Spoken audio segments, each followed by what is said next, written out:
Buongiorno, dobro jutro, guten Morgen, buon dì.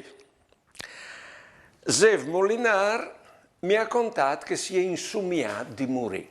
Che alla dite, ieri una giornata di un viaggio al plovisignave e io stavi arrivando a casa. No, vi odio, mio pari, che era già morto, ecco, sentato lì davanti al puarti e mi ha detto, Zev, è arrivato il tuo momento, Anin.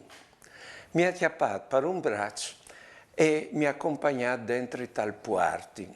Quando arrivo lì dal cortile, ho veduto un fumatone e approvvigionava sempre. E mi dice, sta attento, come tu verrai di là in davanti di Bessol. Tu hai attraversato tutto il cortile e arrivato in son, tu chiataras una grande paradana di luce. Tu hai diciri lì quale che è la porta per passare là di là. E è che porta che in te vite si le fa stanca di qua, quando si dice a gloria di Dio.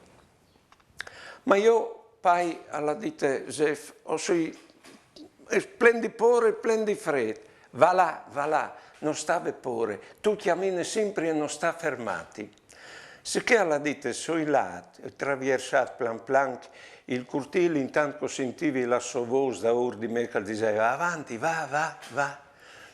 E sono arrivato davanti alle paradane di luce e ho ceruto alla dite quale che era la porta per passarla di là. E l'hai chiatate, le hai sburtate e mi sono svegliata alla dite. Così anche non si vince calè, ci moet calè là di là.